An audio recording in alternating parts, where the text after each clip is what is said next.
Hello friends, welcome to my YouTube channel. कैसे हैं आप लोग? आई होप अच्छे ही होंगे।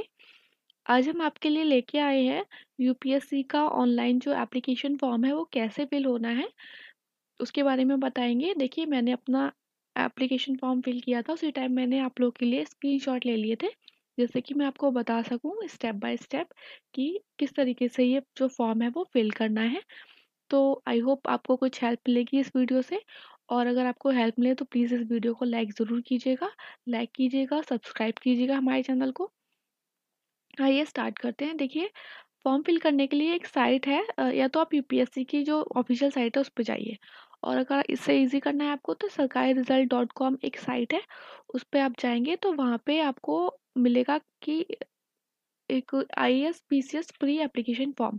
उस पर आप जैसे ही क्लिक करेंगे तो वहाँ पे नीचे आप जब स्क्रॉल करेंगे तो आपको ये ऑप्शन आ जाएगा, अप्लाई ऑनलाइन थ्रू ओटीआर। अगर आपने वन टाइम रजिस्ट्रेशन कर रखा है फिल तब भी, और नहीं कर रखा है तब भी आप यहाँ पे क्लिक करेंगे। जब क्लिक करेंगे तो आपको ये नेक्स्ट पेज पे ले जाएगा,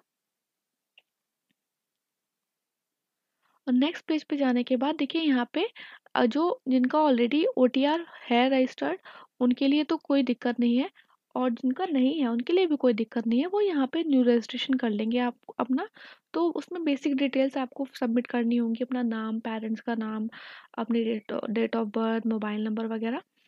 फिर देखिए, ऑलरेडी क्योंकि मेरा ऑलरेडी रजिस्टर्ड था, तो जब आप फिर लॉगिन करेंगे न्यू रजिस्ट्रेशन के बाद, अगर आपने न्यू रजिस्ट्रेशन किया है तब भी आपको फिर से दोबारा से लॉगिन पे आना पड़ेगा, और वहाँ पे आपने जो भी अपनी ईमेल आईडी डाल रखी है ओटीआर में, मोबाइल नंबर या ओटीआर आईडी, उस पे आप जब यहाँ पे क्लिक करेंगे, जैसे मोबाइल नंबर डालना, आपने ईमेल आईडी डाली है तो आपकी ईमेल आईडी पे ओटीपी आएगा। मोबाइल नंबर डालेंगे यहाँ पे तो मोबाइल नंबर पे ओटीपी आएगा। वो आएगा कब? जब आप इस पे क्लिक कर देंगे, जो रेड बटन है गेट ओटीपी, इस पे क्लिक करेंगे तो आप पे ओटीपी आएगा। ओटीपी आने के बाद आप ये वेरिफिकेशन कोड यहाँ पे जो आपको ऊपर दे रखा होगा, आपके उसमें अलग अलग दे रखा होता है वेरिफिकेशन कोड, तो जब आप इसको सबमिट करेंगे तो ये आपको नेक्स्ट पेज पे ले जाएगा, और नेक्स्ट पेज पे ले जाने के बाद ये देखिए यूपीएससी की साइट, आपका जो ओटीआर है पूरा ये आपका पोर्टल खुल जाएगा, आपका यहाँ पे नाम आ जाएगा, ठीक है, और आपकी ये ओटीआर आईडी है, ये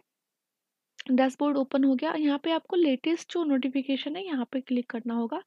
जब आप लेटेस्ट नोटिफिकेशन पे क्लिक करेंगे तो नेक्स्ट पेज आपका ओपन होगा, ये वाला। देखिए, आपने ये जो ब्लू से मार्क है यहाँ पे हमने क्लिक किया लेटेस्ट नोटिफिकेशन, तो नेक्स्ट पेज आपका ये वाला ओपन हो गया। अब यहाँ पे जो भी देखिए एप्लीकेशन फॉर्म आ रहे होंगे ना यूपीएससी की साइट पे, वो यहाँ पे आ जाएंगे। अब आपको इसका सिविल सर्विसेज का करना है, तो यहाँ पे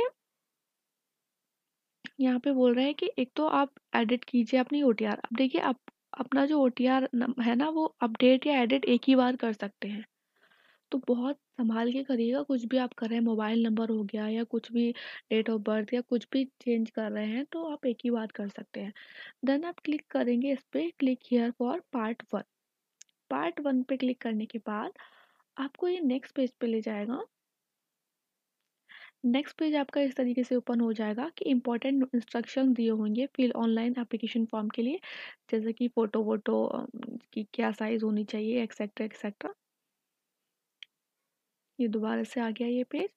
देखिए, इस तरीके से 24 जो है इसमें स्टेप वो हैं पूरे आपको दिए हुए, क्या क्या होना चाहिए क्या नहीं होना चाहिए, पढ़ लीजिएगा अच्छे से। उसके बाद ये पूछते हैं आपसे, have you read and understood all important instruction and detail instruction. इस पे यस क्लिक करने के बाद ये आपको लेके जाएंगे नेक्स्ट पेज पर।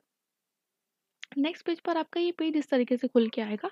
देखिए, ऑलरेडी क्योंकि हम ओटीआर में ये पर्सनल डिटेल्स अपनी डाल चुके हैं, तो यहाँ पे ये फिल्ड आएंगी आपकी, प्लेन नहीं आएगा। ये वाला part one time registration profile का ये पूरा फिल आएगा आपका जो आपने ओटीआर में डाल रखा होगा, तो इसलिए मैंने ये यहाँ पे ब्लैंक कर दिया है। नेम होगा, अगर आपने कोई नम तो वो आप ऑलरेडी ये ओटीआर की डिटेल्स होंगी सारी, ठीक है। अच्छा, मोबाइल नंबर और ईमेल नंबर जो अल्टरनेट वाला है ना, वो आप अपने किसी फैमिली मेम्बर या किसी फैमिली फ्रेंड का डालिएगा, क्योंकि कभी कभी ऐसा होता है कि यूपीएससी को हमसे कांटेक्ट करना हुआ है, हमारा मोबाइल आउट ऑफ मतलब रीचेबल नहीं है, या फिर मोबाइल खो गया है या मोबाइल बंद है, तो वो अल्टरनेट मोबाइल नंबर या ईमेल आईडी पे कांटेक्ट कर सकते हैं। नेक्स्ट है, फिर इसी एप्लीकेशन में आपको यहाँ से आपको फिल करना होगा, फिर नेशनलिटी पूछेगा, इंडियन, या भूटानीज, नेपालीज, वो जो भी है आता है तो इंडियन है। मैरिटल स्टेटस के लिए पूछेंगे यहाँ पे मैरिड है, अनमैरिड है। और अगर आप पीडब्ल्यूडी कैटेगरी से बिलोंग करते हैं तो पूछेंगे यहाँ पे। कम्युनिटी पूछेंगे जो भी है आपकी OBC, general, SC, ST. OBC और ईडब्ल्यूएस अगर आप यहाँ पे क्लिक करते हैं तो देखिए ओबीसी में आपको एनसीएल पूछेगा। एनसीएल का डालेंगे तो नीचे फिर आपका सर्टिफिकेट नंबर मांगेगा। सर्टिफिकेट नंबर और आवेदन संख्या जो होती है, जो आप सर्टिफिकेट के टाइम आवेदन कर रहे हैं वो वाली संख्या वो अलग होती है। तो अपनी प्रमाण पत्र संख्या जो होती है ना, सर्टिफिकेट नंबर वो होता है। बहुत सही से देख के डालेंगे। और उस पर जो डेट मेंशन है वो भी पूछेगा कि किस डेट पे बना था।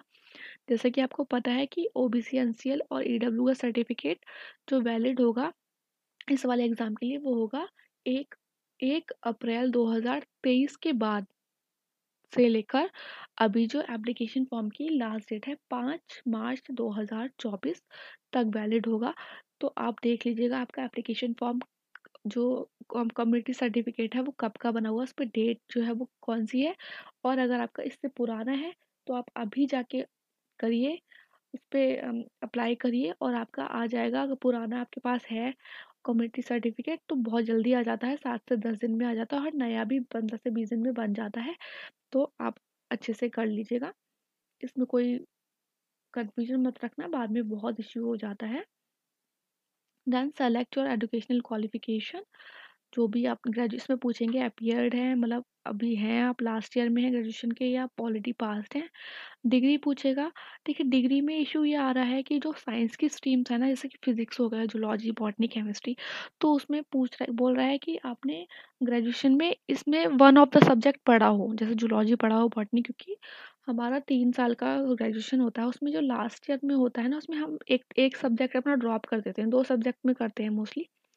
तो इसीलिए मेरे पास एक स्टूडेंट का कॉल आया, बोल रहे थे कि जैसे उन्होंने पॉलिटिकल साइंस में किया है ग्रेजुएशन और उनका जो सेकंड सब्जेक्ट था फाइनल ईयर में वो था हिस्ट्री। तो वो ये बोल रहे थे कि अब मैं अपना जो डिग्री है सब्जेक्ट में वो कौन सा करूँ। तो उन्होंने अदर किया था। तो मुझे इसके बारे में ज़्यादा कुछ नहीं पता था, मैंने कहा अदर कर दो, ठीक है, फिर बाद में इशू नहीं होगा एटलीस्ट। क्योंकि साइंस के उसमें तो आ रहा है कि you have completed your graduation in one of the subject. तो उसमें फिर मैं यही करती हूँ, मैं क्योंकि मेरा साइंस से है। देन आ गया आपका एड्रेस। एड्रेस में नीचे देखिए एड्रेस आ जाएगा। एड्रेस बहुत संभाल के भरिएगा आप अपना। दिल्ली का भर रहे हैं तो दिल्ली का बहुत अच्छे से भरिएगा, डिटेल्ड में थोड़ा। और ये जो देखिए बच्चे क्या करते हैं कि जैसे मान लो यहाँ दिल्ली में पढ़ रहे हैं और उनका परमानेंट जो है एड्रेस वो यूपी, बिहार या एमपी का है, जो भी जहाँ की भी हैं वो। तो वो क्या करते हैं यहाँ पे तो एड्रेस वहाँ का डाल देते हैं, मतलब यहाँ का डाल देते हैं दिल्ली का।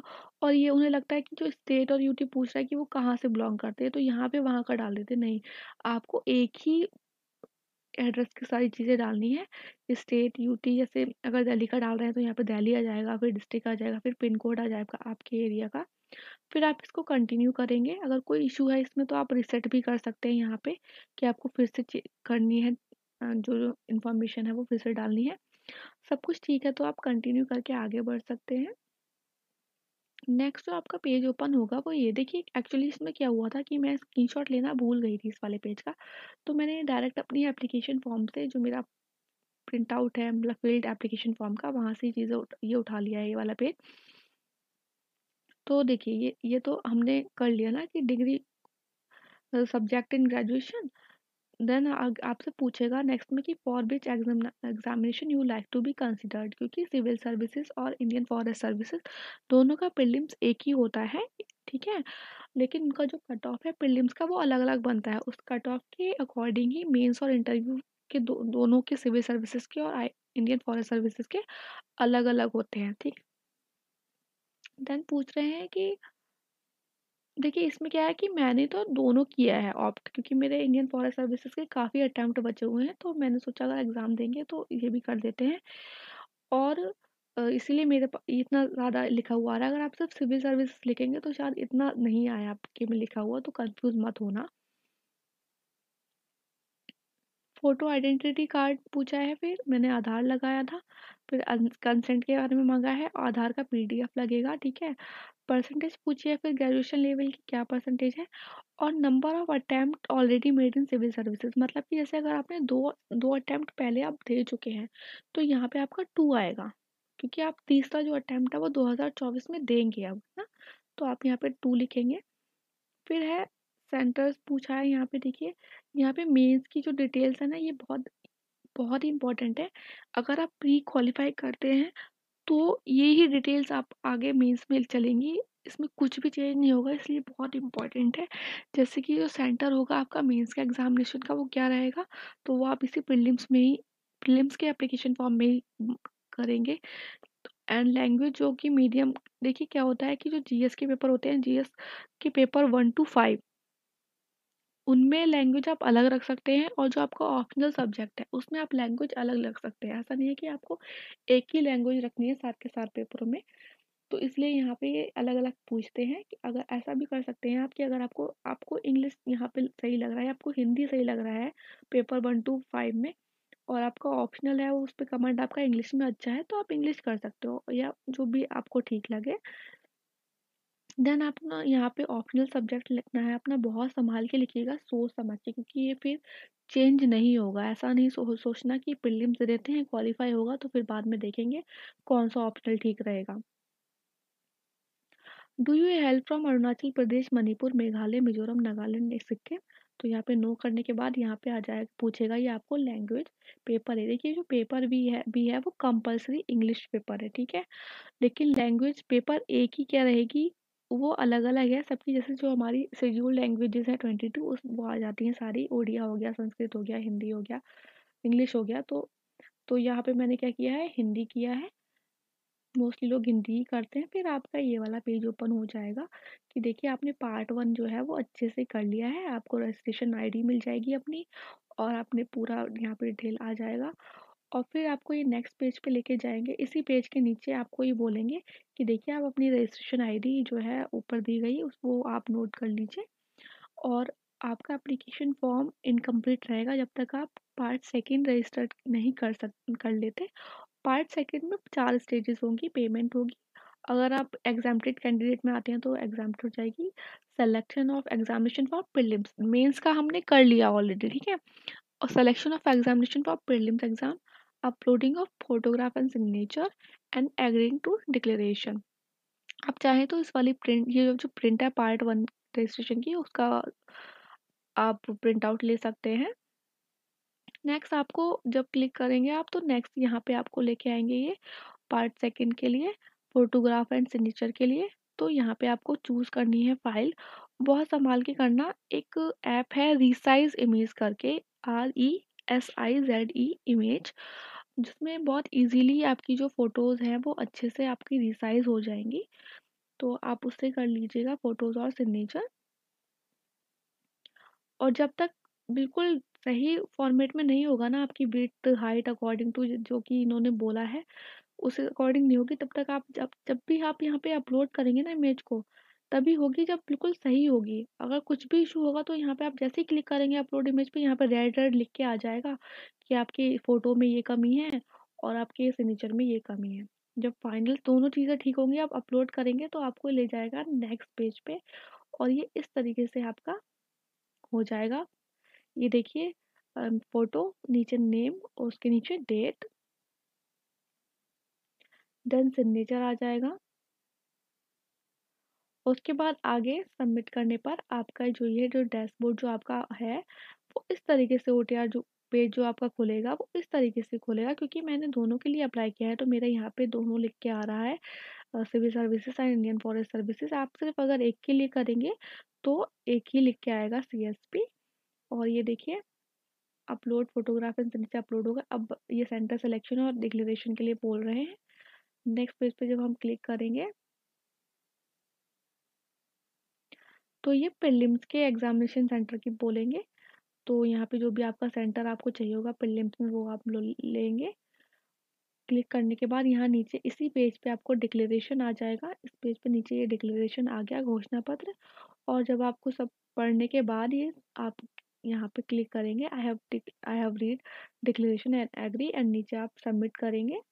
तो जब सबमिट करने के बाद आपका जो पेज होगा, आगे जो ओटीआर पेज है वो इस तरीके से होगा। देखिए ये आपके एप्लीकेशन स्टेटस क्या दिखा रहा है, आपके ओटीआर पेज पे रजिस्ट्रेशन आईडी आ जाएगी, आपकी एग्ज़ाम नेम आ जाएगा और part 1 status completed, part second status, जब तक दोनों स्टेटस कंप्लीट नहीं दिखाएं आपका फॉर्म इनकम्प्लीट ही माना जाएगा। Then application status part 1 and part 2 completed. और अब यहाँ पे आप आकर अपना एप्लीकेशन फॉर्म का जो प्रिंट आउट है वो ले सकते हैं। ठीक है, आई होप आपको ये वीडियो पसंद आया हो।